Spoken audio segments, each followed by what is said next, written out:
Sí, esto es muy cierto.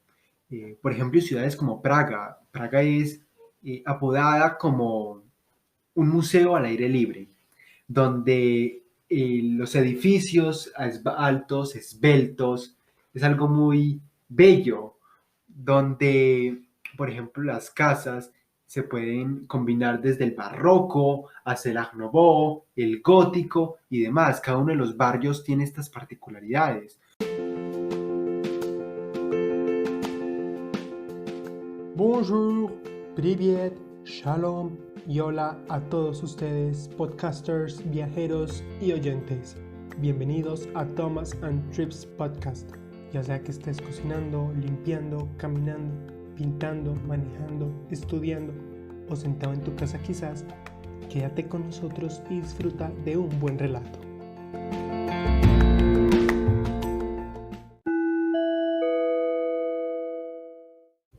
Hola de nuevo a todos ustedes y bienvenidos a este nuevo episodio de Thomas and Trips Podcast.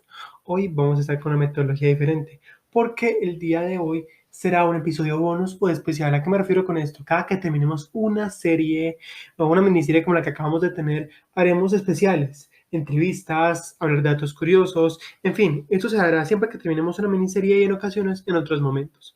Precisamente el día de hoy tenemos como invitado a Pedro Arango. Pedro es un estudiante apasionado por el arte y la cultura, además de sus vertientes. Él ha aprendido técnicas de manera autónoma o autodidacta, mejor dicho, y esto muestra que ha logrado pintar ya con grafito, pastel, acuarela, óleo, rapidógrafo y micropunta, entre otros. Es interesado por la historia, el papel del arte y sus influjos en la arquitectura, además de poner gran atención en los detalles y las minuciosidades como curiosidades. Hola Pedro. Hola Tomás, muchas gracias por el espacio. Gracias Pedro a ti por estar aquí y yo creo que podríamos estar comenzando en que me comentaras cómo proviene tu inspiración o qué es aquello que acostumbras pintar y que realmente te apasiona.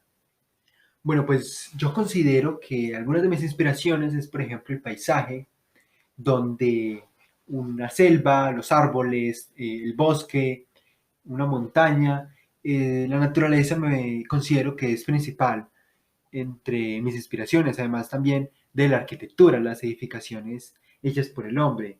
También me parece que al pintarlas es una nueva forma de verlas, verla con una nueva mirada, un poco más bella. Bueno, y ya que mencionas la arquitectura y toda esta parte de la construcción, ¿cuál podría ser aquella edificación que dices realmente me fascina, realmente me cautiva? Bueno, pues es una pregunta bastante compleja. Hay muchas edificaciones que me vuelan la mente, pero una de ellas que considero una de mis preferidas es la Catedral de Colonia en Alemania, donde esta catedral, que la verdad duró más de 800 años, es una catedral construida en estilo gótico y que fue construida para albergar los restos de los Reyes Magos, estos reyes que fueron a adorar al niño después de su nacimiento. Es curioso ver cómo, pues, además de muchas obras y restos robados por los europeos, estas estaban, si no estoy mal, en Egipto y los robaron para llevarlas allí y empezar la catedral. Sin embargo, esta duró bastante tiempo y ya tanto que se terminó en el estilo neogótico. Bueno, ya que mencionas tu atracción por el gótico, supongo que también serás un fascinado por la Catedral de Notre Dame si has tenido la oportunidad de estar allí mismo. Sí, la verdad, la Catedral de Notre Dame es una obra también bastante compleja y que vale la pena admirarla y contemplarla, tanto por cada uno de los detalles que ésta tiene, como las gárgolas, las estatuas, los vitrales y demás, como por cada una de los acontecimientos que han sucedido eh, mediante la misma. ¿Qué curiosidad podrías decirme entonces de esta edificación? Varias. Por ejemplo, muchos creemos también que las estatuas, pues esas gárgolas que están en la catedral, pues como dije, son gárgolas. La verdad es que no, son quimeras. Son unas pequeñas estatuas que la verdad solamente están ahí. Las gárgolas tienen una funcionalidad diferente. Sirven como un ducto que canaliza el agua para que la lluvia no toque la estructura y se pueda conservar de una mejor manera. Al igual, por ejemplo, que después de que, como muchos sabemos, esta se destruyera gran parte, la aguja y demás en el incendio que sucedió en el 2019, los apóstoles que estaban en la base de la aguja, es muy curioso porque el arquitecto que en el siglo XVIII y XIX también logró darle una nueva vida a la catedral, él puso una estatua allí de él. Es muy curioso eso porque además de los apóstoles está él. Otra de las cosas es también que, como mencioné, el arquitecto que logró darle una nueva vida, también por medio de la novela de Víctor Hugo, El Señor de París, está, durante la Revolución Francesa en 1789, fue destruida. Fue destruida la fila de los reyes en la fachada principal. Entonces, ellos creían el pueblo que eran los reyes de Israel, perdón, los reyes de Francia. Pues claro, la ira hizo que los destruyeran. Sin embargo, eran los reyes de Israel y pues este error, este pequeño, grande error, hizo que valiera y se perdiera gran patrimonio. Bueno, y cuando hablamos de esta parte de destrucción, creo que aún en nuestros días contemporáneos, como en el pasado, sea intencional o equívocamente, se ha perdido gran legado desde la pintura, la arquitectura, la escultura. Yo creo que tú podrías comentarnos un poco más acerca de esto. Tomás, así como tú dices, sí, mucho legado, mucho patrimonio se ha perdido a lo largo de los años. Por ejemplo, desde los disturbios de Nica, en los tiempos de Justiniano I en Constantinopla, donde se destruyó las primeras bases y edificaciones de la basílica de aquel entonces, la Santa Sofía, hasta pues, la Segunda Guerra Mundial. Por ejemplo, como te decías, inequívocamente también hay muchos desastres naturales y demás que también han hecho la pérdida y han causado la pérdida de gran patrimonio mundial.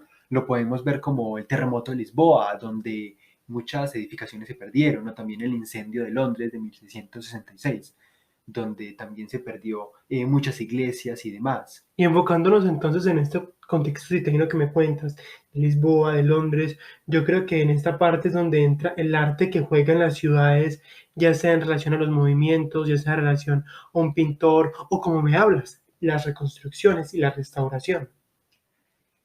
Claro, y así como te venía diciendo, también la reconstrucción es parte de ese legado de una obra. Por ejemplo, en la Segunda Guerra Mundial, tras los diferentes bombardeos y también las destrucciones aliadas y también de la Alemania nazi, como lo podemos ver en Polonia, un país bastante golpeado por la guerra, se levantó desde las cenizas y logró reconstruirse. Esto lo vemos en el caso de la capital polaca, Varsovia, donde se logró reconstruir. Y eso es muy curioso porque esta capital, que al día de hoy ya es una ciudad moderna y reconstruida completamente, se reconstruyó a partir de unas pinturas, las pinturas de un pintor italiano llamado Canaletto.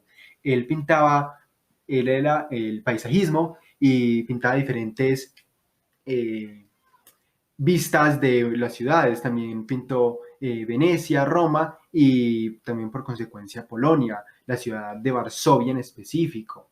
Por medio de esas pinturas es que se logra reconstruir el Palacio Real, las casas de la ciudad vieja y demás. Yo creo que ante este tipo de catástrofes cabe mencionar, como se dio también en la época soviética, yo añadiendo que muchas de las iglesias, catedrales y centros ortodoxos se tornaron entonces en panaderías, revolterías, y el causa del ateísmo que trajo consigo la revolución bolchevique en 1917 creo que también se perdió mucho de la herencia de los zares.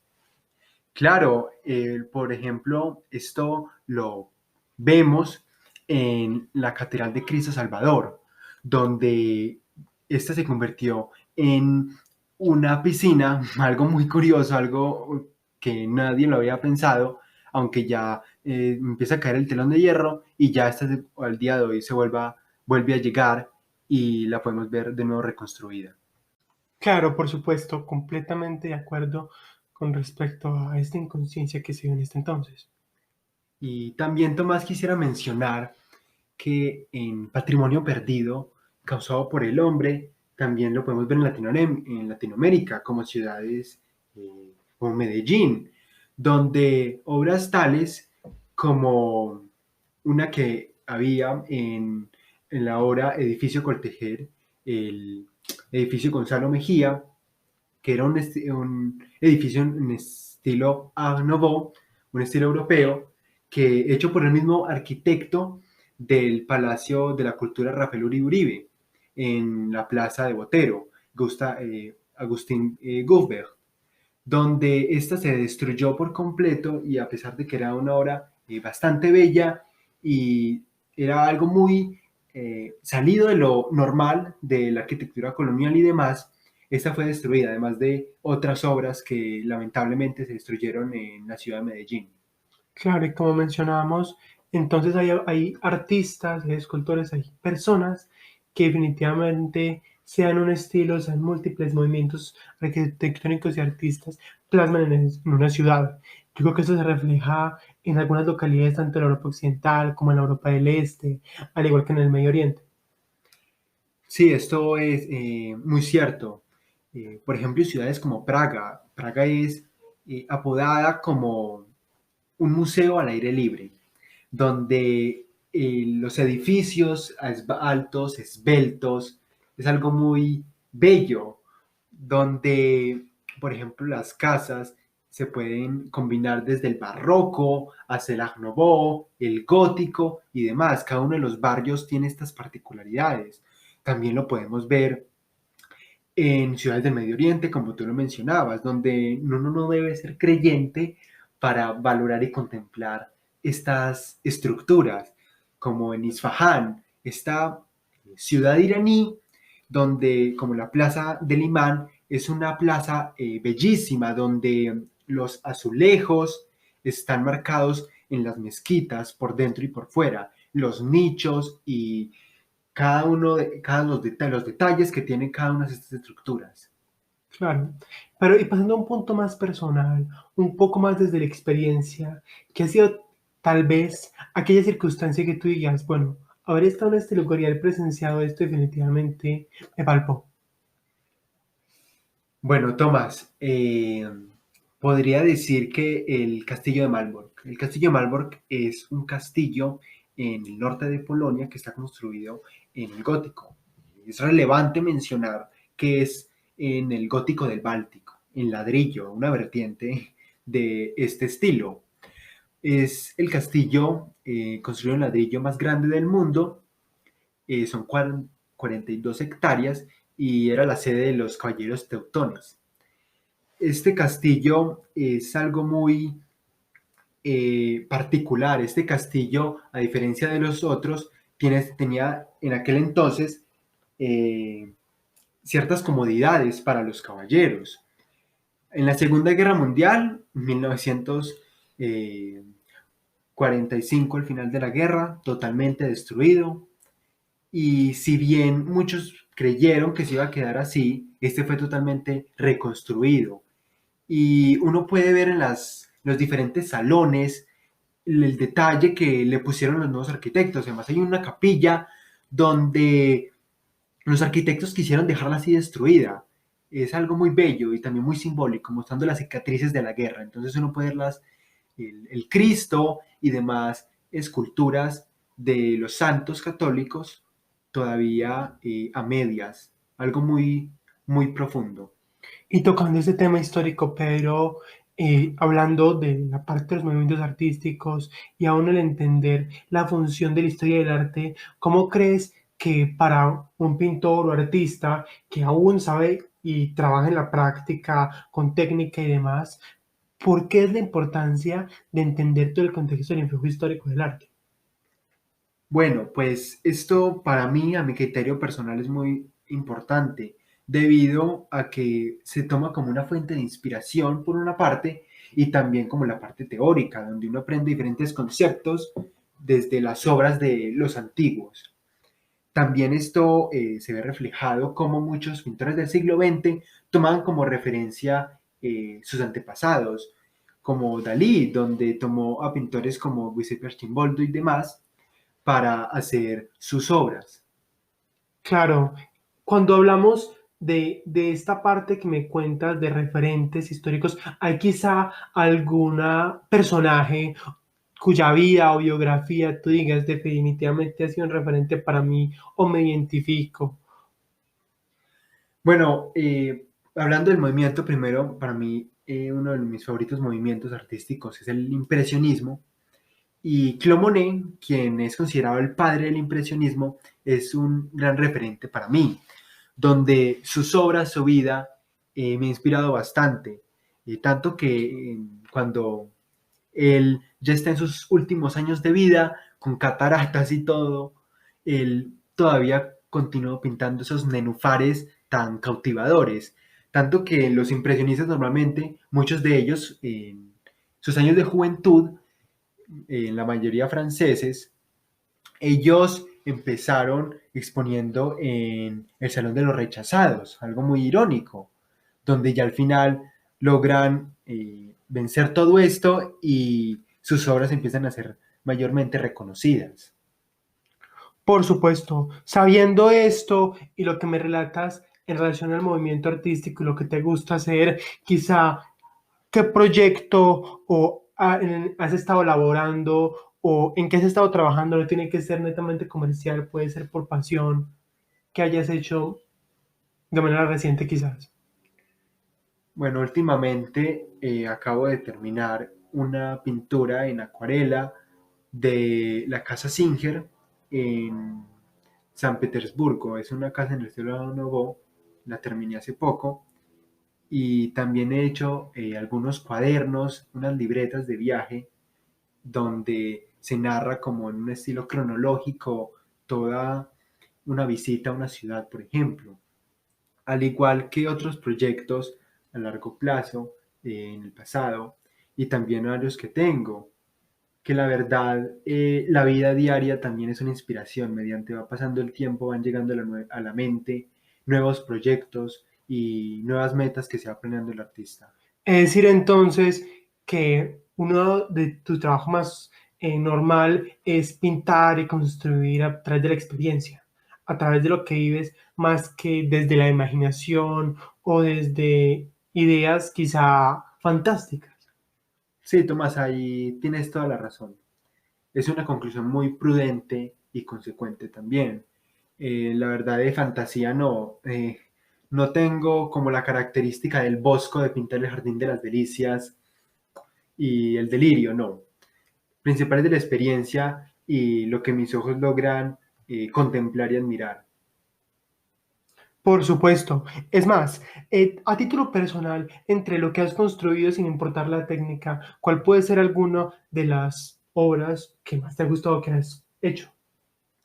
De las obras que he hecho, que más me han llamado la atención, bueno, podría decirse que pinté una vez este, la panorámica de la ciudad de Varsovia, de la Plaza Real, la pinté hace poco y es una de mis, considero de mis mayores logros en el aspecto artístico, al igual que también la panorámica de la ciudad de Volendam en Países Bajos también.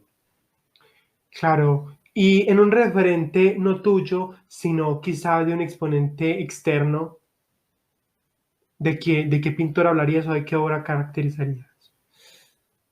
Vaya, pues El Jardín de las Delicias, como mencioné, es una obra que muy profundo, es una obra, ese tríptico donde se logra el detalle puesto por el artista, me, me gusta demasiado, al igual que también los nenufares de Monet y otras obras eh, como hechas por Durero, La Liebre de Durero en acuarela y demás. Bueno, ya previo a cerrar, me gustaría simplemente quizá curiosear un poco más en qué piensas con respecto a la historia o el trabajo, esa minuciosidad y sentimiento que puede haber detrás de una obra, así como hablabas de lo trascendental que puede ser una pintura, quizá un caso como Picasso o como mencionabas ahorita a Giuseppe Ancerboldo.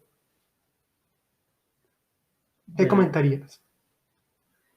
bueno, la verdad, estas, como tú decías, estas obras tienen mucha profundidad y cada una de estas obras tienen un legado también histórico. Lo podemos ver con el Guernica de Picasso después de la eh, Guerra Civil Española.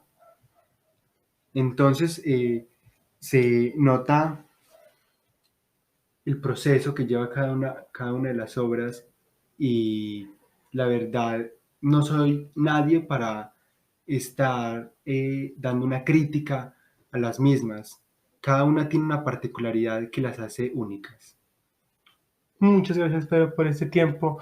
Creo que en el influjo de la historia del arte, yo creo que hay mucho de qué platicar. Muchas gracias, Tomás. ¿Dónde podemos encontrarte? Vale, pues esto en realidad no sabría dónde decirte, en cualquier lugar. De acuerdo. Muchas gracias.